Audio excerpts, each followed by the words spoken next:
Chico, agora vamos a uma pergunta de um pastor evangélico que você deve conhecer porque ele é conhecido em todo o Brasil, comanda um rebanho de fiéis à sua religião de 1.500.000 pessoas aproximadamente. Trata-se do pastor Manuel de Melo. Ele próprio irá fazer a pergunta a você, que foi gravada pelo nosso VT. Bom, Carlos Xavier, meus cumprimentos. E convidado por esse programa e pela sua direção para lhe formular uma pergunta, quero fazê-lo com muito agrado, com muita satisfação, por conhecer você através da literatura, da sua fama, e que ninguém de consciência tranquila pode negar as suas qualidades mediúnicas. Você, como uma das maiores autoridades espírita ou espiritualista deste país, para não dizer deste continente, por gentileza me responda a esta pergunta, que está sendo formulada em meu nome pessoal e em nome de toda a minha organização, isto é, de 1,5 milhão de fiéis que representam nesse país e de cerca de 4.000 pregadores que tenho a honra de liderar. O Espiritismo, Xavier, tem um ponto que se choca profundamente, teologicamente falando, com os princípios bíblicos que defendemos nós, os evangélicos. É exatamente aquele ponto da reencarnação. Isto é, cada pessoa que nasce é sempre reencarnação de uma pessoa que faleceu, de uma pessoa que morreu. Assim, é apregoado, ensinado pelos espíritas no mundo inteiro. Para esclarecimento dos telespectadores desta rede enorme de televisão, deste horário, em nosso pinga-fogo, esclareça o seguinte: Deus criou Adão e Eva. Todos nós concordamos, creio que você também, a maneira como foi criado, e o mundo cristão inteiro. Muito bem, mas logo após a criação de Adão e Eva, as duas primeiras criaturas humanas, surgiram as duas outras criaturas humanas.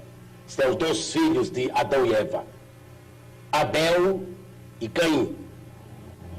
Você poderia, dentro da sistemática espiritualista, dentro da doutrina da reencarnação, você poderia dar, meu caro Xavier, uma explicação aceitável de onde vieram, qual a procedência de Caim e Abel, os dois primeiros filhos de Adão, isto é, pela ordem, a terceira e a quarta pessoa humana existente aqui na Terra?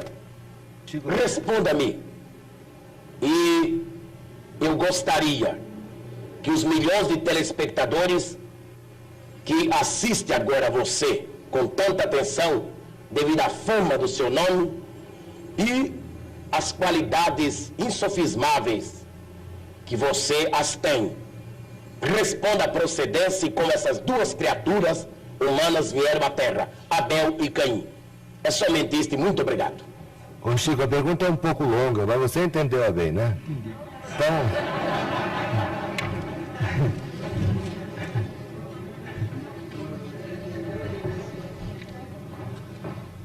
A pergunta do nosso caro amigo, que nos interpela a respeito do texto bíblico, está emoldurada de tamanho carinho que inicialmente nós agradecemos esse tom de fraternidade e ternura humana com que ele emoldura a questão para se dirigir a nós.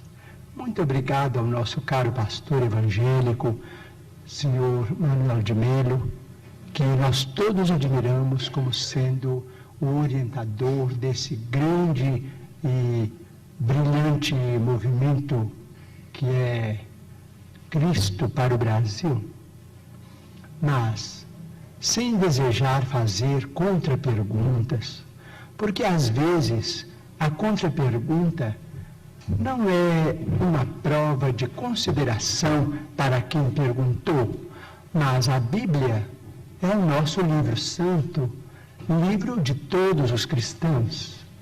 Nós, os espíritas evangélicos, nos detemos no Testamento Novo para compreender a essência dos ensinamentos de nosso Senhor Jesus Cristo e daqueles que o sucederam, os apóstolos da causa evangélica. Não temos maior intimidade com o Velho Testamento, entretanto pedimos permissão ao nosso caro pastor evangélico, senhor Manuel de Melo, para considerar que no livro de Gênesis, no capítulo 4, versículos 16 e 17, vamos encontrar uma questão muito interessante para nossos estudos em conjunto, porque nós todos somos estudantes das letras sagradas. O capítulo 4 trata, por exemplo, da união de Adão e Eva para o nascimento dos seus 3 filhos, Caim, Abel e Sete. Sabemos por esse texto, o capítulo 4 do livro de Gênesis de Moisés, que Caim exterminou Abel. Entretanto, nos versículos 16 e 17, nós encontramos uma informação muito curiosa, a informação de que Caim, em se retirando da face de Deus, se dirigiu para uma cidade ou uma terra chamada Nod, onde ele desposou aquela que foi sua esposa e teve com ela uma grande descendência. Então, estamos perguntando se determinados textos do Antigo Testamento não seriam códigos que nós precisamos estudar com mais segurança para não cairmos, por exemplo, em contradição do ponto de vista literal. Nós precisamos estudar com técnicos e pesquisadores de história, que nós os temos hoje em todas as direções. Digo isso com o máximo respeito, porque se Caim matou Abel antes do nascimento de Sete, mas casou-se numa cidade chamada Nod, onde encontrou a sua mulher, aquela que foi sua esposa, e com ela teve uma grande descendência, o assunto exige estudos especiais de nós todos. Porque, segundo a criação no jardim edênico, a família inicial teria sido constituída pelas 4 pessoas às quais se refere o nosso caro pastor evangélico, senhor Manuel de Melo, Adão, Eva e os 2 filhos primeiros do casal. Vamos estudar então a questão com respeito à reencarnação. Mas o Manuel de Melo tem que estudar também, né? Todos nós. Então vamos chegar a alguma conclusão.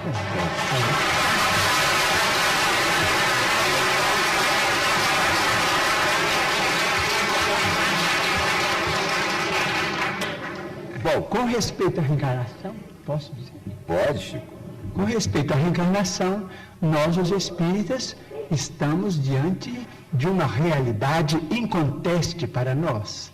Normalmente, na vida mediúnica, temos assistido, nestes quase 45 anos de espiritismo evangélico à luz dos princípios kardecianos, a desencarnações e reencarnações.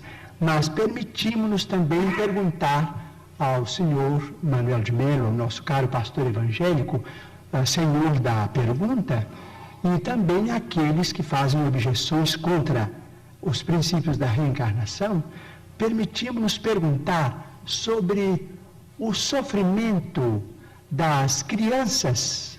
Por exemplo, não vamos nos referir aos adultos, porque seria alongar muito a resposta, mas vamos pensar nas crianças.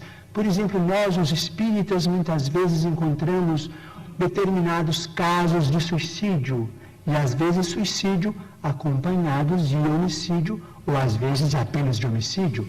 Mas vamos encontrar esses problemas do complexo de culpa levado para além desta vida, e depois esse complexo de culpa renascido com aquele que é responsável por ele através de sofrimentos que só podemos entender através da reencarnação. Por exemplo, muitas vezes temos encontrado, por exemplo, irmãos nossos suicidas que dispararam um tiro contra o coração e que voltam com a cardiopatia congênita ou com determinados fenômenos que a medicina classifica dentro da chamada tetralogia de Fallot. Nós vimos companheiros que quiseram morrer voluntariamente pelo enforcamento e que voltam com a paraplegia infantil, comumente chamada de enfermidade de Lytton. Nós vemos muitos daqueles que preferiram o veneno e que voltam com malformações congênitas, com problemas miopáticos, com o mixedema, aqueles que às vezes violentam o próprio ventre e que voltam também sofrendo as tendências e que às vezes acabam se desencarnando com o chamado infarto mesentérico. Nós vimos, por exemplo, aqueles que preferiram morrer pelo afogamento para se retirarem da vida num ato de rebeldia contra as leis de Deus. Vemos, por exemplo, aqueles que preferiram o afogamento e que voltam com o chamado enfisema pulmonar. Aqueles que dispararam tiros no próprio crânio e que voltam com tantos fenômenos dolorosos, como, por exemplo, a idiotia, a acromegalia, quando o tiro, vamos dizer, quando o projétil alcança a hipófise, porque nós estamos em nosso corpo físico subordinado ao nosso corpo espiritual.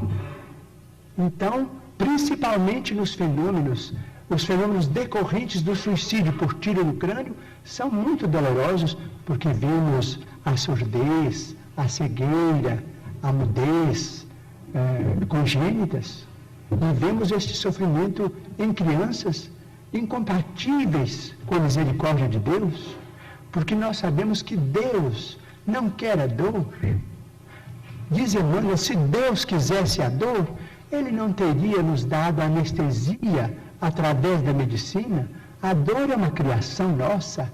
Chegamos ao além com determinado complexo de culpa e pedimos para voltar ao corpo, trazendo as consequências de nossos próprios atos menos felizes. Então, pedimos ao Senhor, Manuel